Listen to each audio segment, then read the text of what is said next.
تیسرا بندہ بھی ضرور موجود ہوتا اگر آپ کے ساتھ ہوتا، جو ہمیشہ آپ صلی اللہ علیہ وسلم کے ساتھ ہوتے تھے، وہ سیدنا علی رضی اللہ تعالیٰ عنہ۔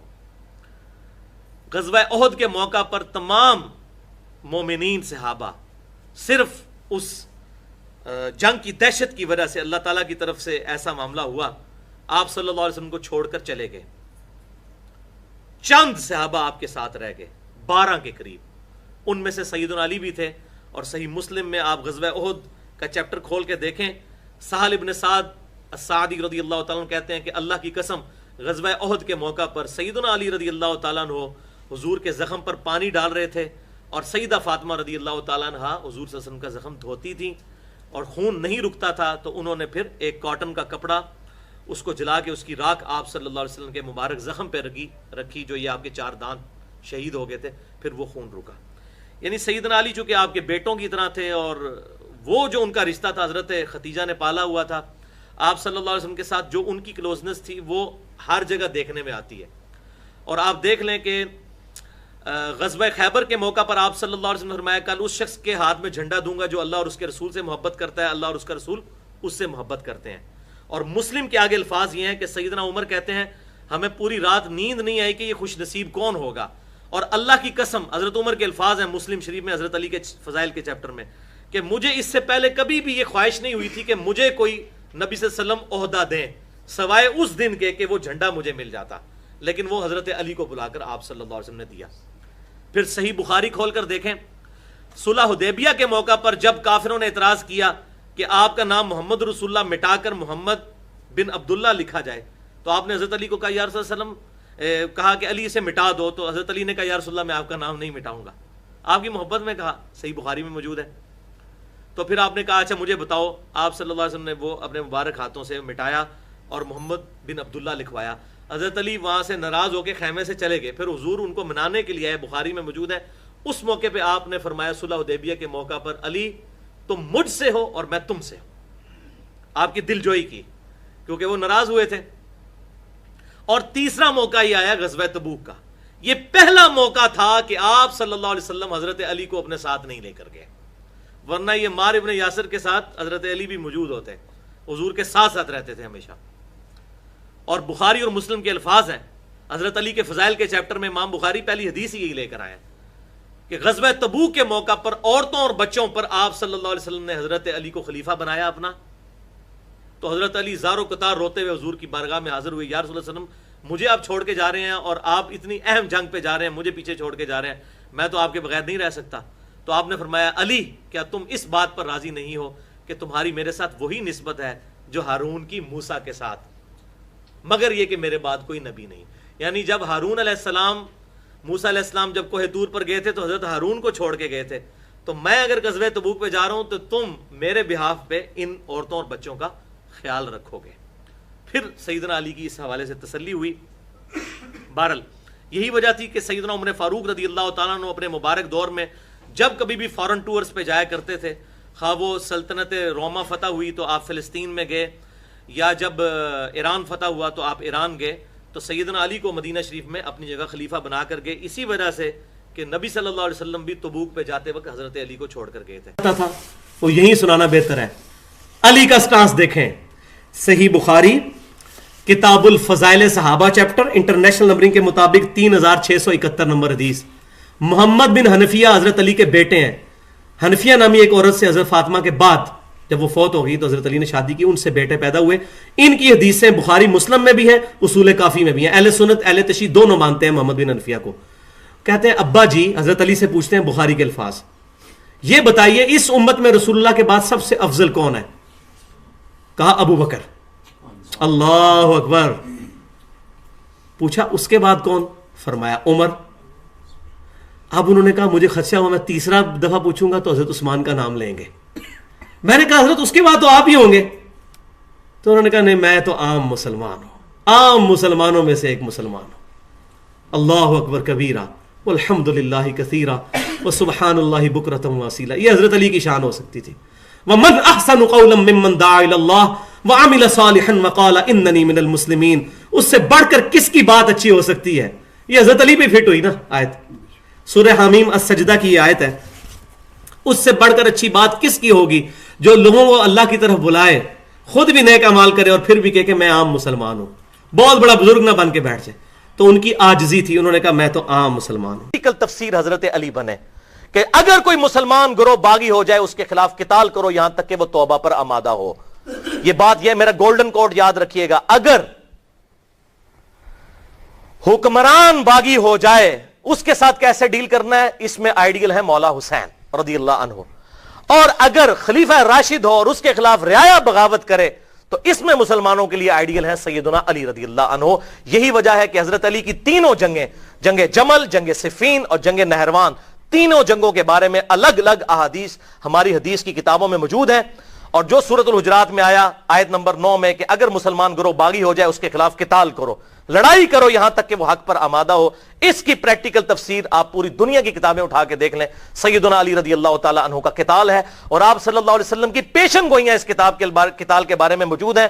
سنن نسائی الکبریٰ میں 8541, مسند احمد میں 11790, اور اس کے علاوہ کئی کتابوں میں یہ حدیث موجود ہے کہ آپ صلی اللہ علیہ وآلہ وسلم ایک دفعہ اپنی ایک زوجہ محترمہ کے گھر سے نکلے اور صحابہ بھی آپ کے ساتھ تھے, حضرت ابو بکر بھی, حضرت عمر بھی, حضرت علی بھی.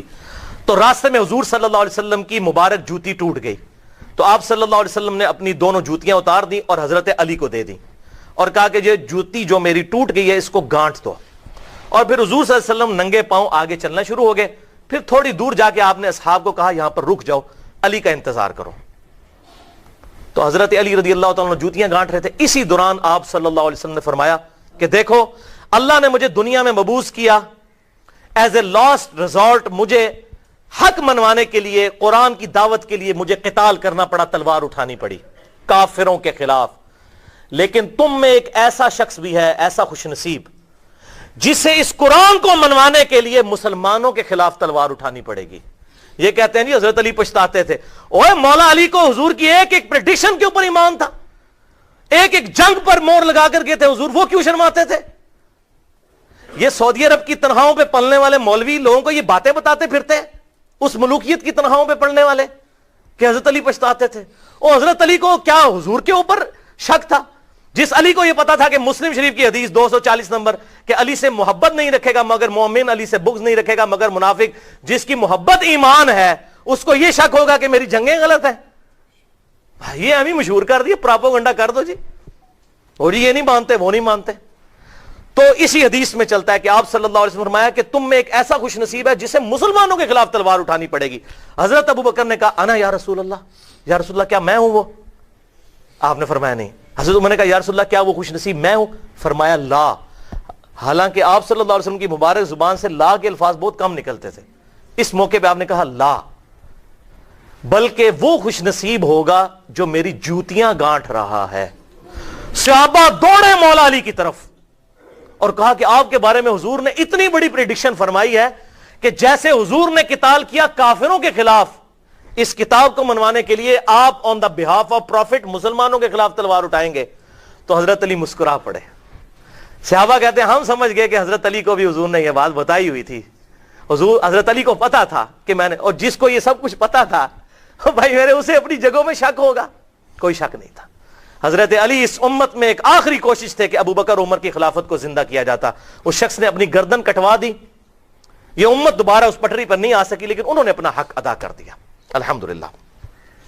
تو ایک ایک جنگ کے اوپر مور, جنگ جمل پہلی جنگ ہوئی جو, اس کے بارے میں مسند امام احمد میں 24,299 نمبر حدیث ہے, شیخ البانی سلسلہ حدیث صحیحہ میں بھی لے کر آئے.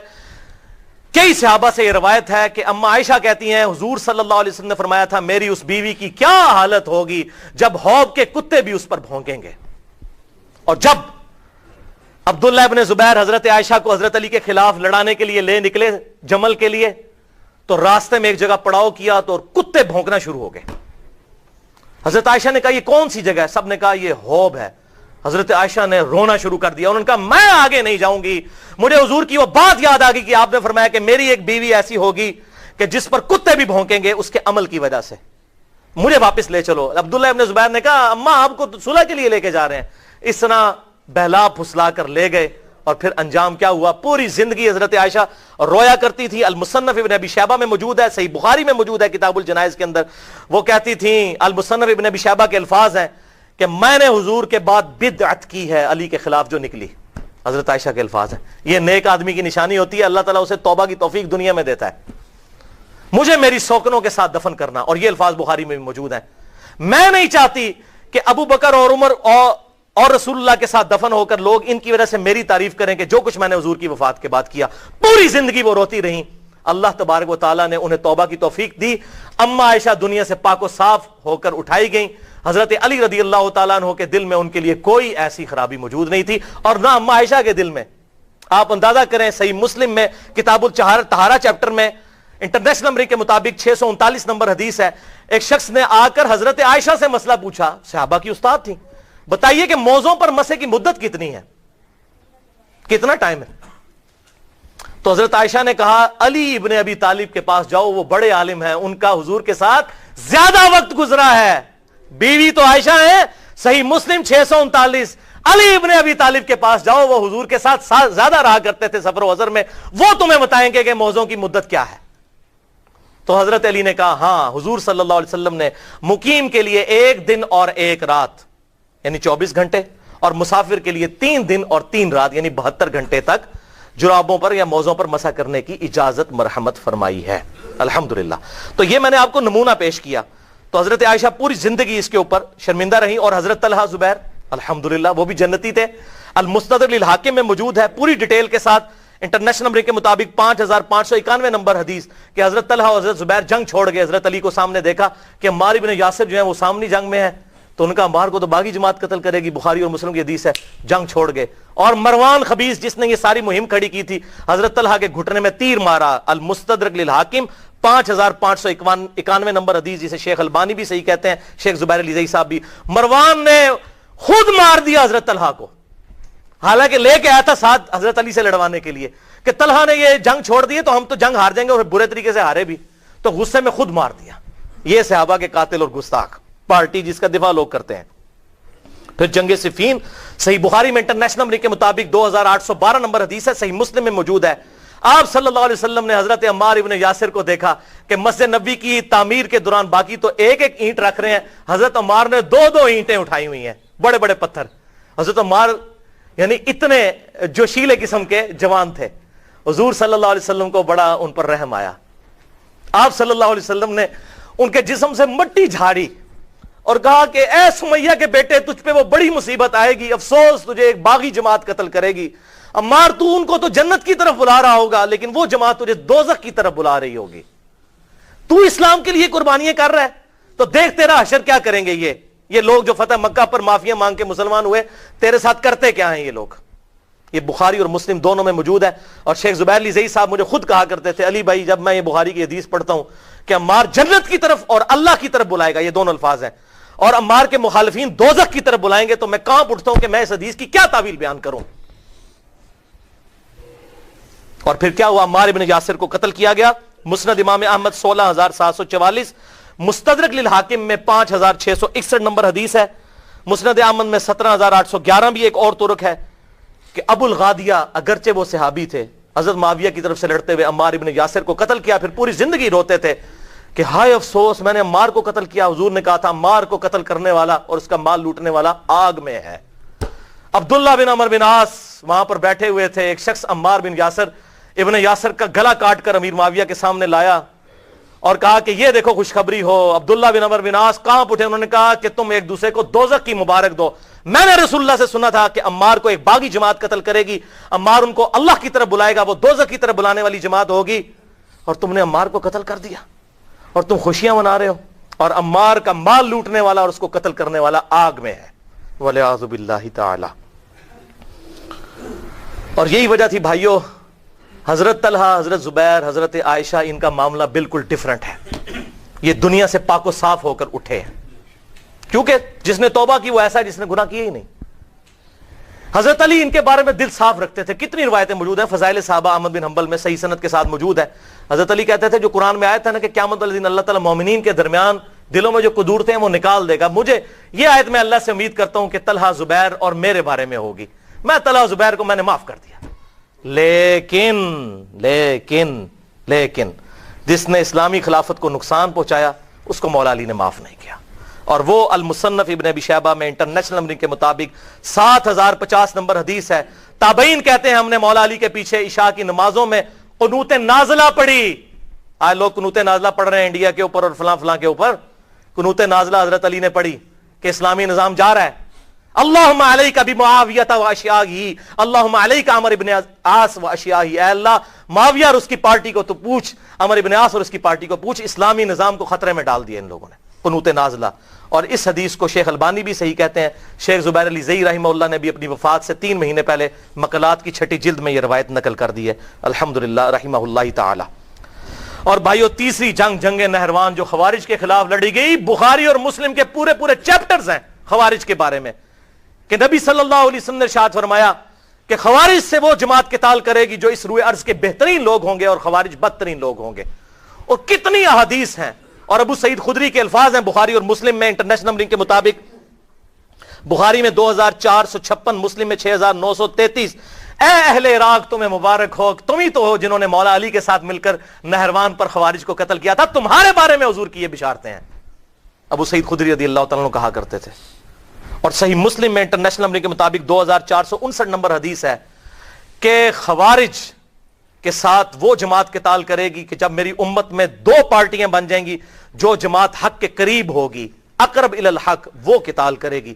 اس کے بعد اہل سنت اہل تشیع کا اتفاق ہو گیا کہ اقرب الی الحق حضرت علی ہے. اقرب الی الحق سے یہ نہ سمجھیے گا کہ دوسرے بھی حق پر ہیں، نہیں، یہ اصول ہے، عربی کا محاورہ ہے.